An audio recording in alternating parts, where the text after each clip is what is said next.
Whoever conceals hatred with lying lips and spreads slander is a fool.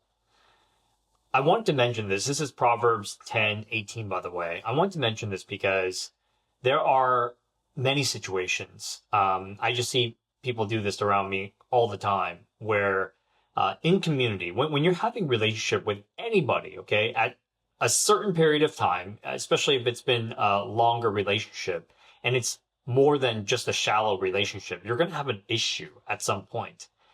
And what I've noticed a lot of people doing is when you have that issue, you go to a friend and you go to a friend or you go to a family member, really just to kind of talk it through, right? Quote unquote. What often happens is that when you're talking it through, it tends to go into venting. And then it goes into what the Bible calls slander, which is gossiping, right? And the reason why this can be very dangerous is because what you're really doing, and the Bible calls you a fool when you do this, okay? The reason why it's foolish is because what you're doing is you're spreading negativity, not only to the person in front of you, you're basically, so at some point, when the person you're talking to, the gossip, that other person's going to think that you're going to be gossiping about them at some point when you guys have an issue. That often happens and that breaks relationships. The other thing is that as you're venting with your friend or a family member, what you really should be doing is if you're going to be talking about them, you really just got to use that, that time to process what you're going to say. But eventually you should be going directly to the person that hurts you. Meet them in person and you should be talking to them. And the reason why is because there's so much miscommunication that can happen, especially when there's a problem between a certain, two people, right? It's like one person feels wrong because of X. The other party feels wrong because of X.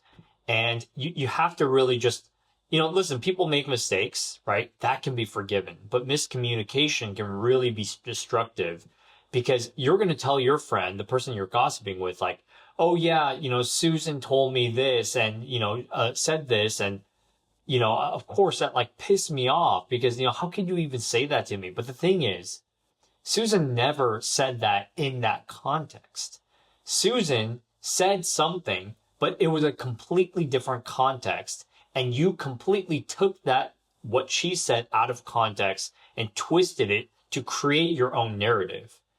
And that's where it can be really dangerous, guys. Miscommunication, it happens all the time and it grows a certain narrative that is completely false. And then rather than, just talking it through and clarifying that miscommunication, what we do often is we actually just stick with this narrative and break off the relationship thinking that it's easier because I don't want to have that confrontation. I don't want to deal with this drama.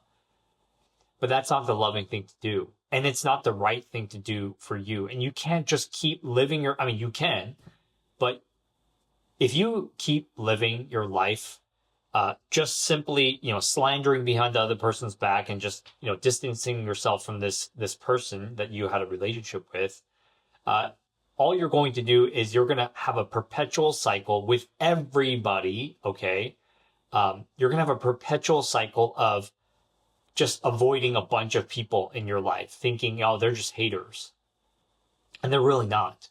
They're just human beings that, you have miscommunication with. And you may be in the wrong, but you're so stubborn that you're going to stick with a narrative that is completely false. And what I encourage you, because the Bible, if you're a Christian, the Bible encourages you to talk with the person.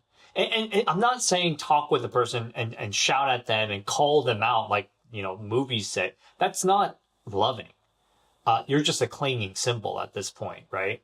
The loving thing to do is to say it in a way, right? So the Bible teaches in Matthew 18:15, it says, teach someone that if someone sins against you, go privately and point it out to them, but not in a very mean way.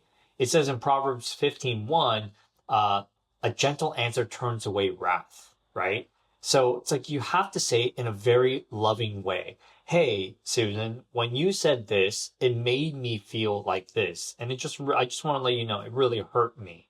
It just made me feel like this, right? Rather than saying, when you said this, that was a B move, you were being a punk. Or obviously, anybody who hears it that way is going to take it defensively, right? So my if this is you, if you're someone who, just constantly goes around life just cutting people off from you because you disagree with them or because you had a conflict with them, that's not a loving thing to do. You're burning bridges and if listen, as a Christian, we're not called to do things like that. We're called to be loving.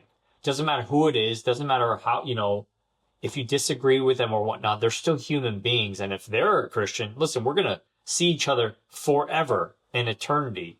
And if you have unforgiveness in your heart, man, I'll tell you, that's not a great position to be, especially when you're going into heaven, because the Bible also talks about unforgiveness in your heart. You could read it for yourself, but it's not a good scenario. So my suggestion is, guys, my encouragement is, be in relationship. Be a good relationship. Okay. Someone who actually talks to the person and tries to have a conversation to clarify things and then say sorry. Take responsibility for what you've done wrong. Because people act out in emotion, people make mistakes. Okay. And then, hear out their point. And if they made a mistake, forgive them, right? It's like, and if you truly, if you guys have truly differences in beliefs and opinions, that's a different thing. Okay. But if it's just like a mistake that was made between you two, talk to them. Don't just cut the relationship off because that's not the Christ thing to do. So that's my encouragement. Hope you guys have a good day.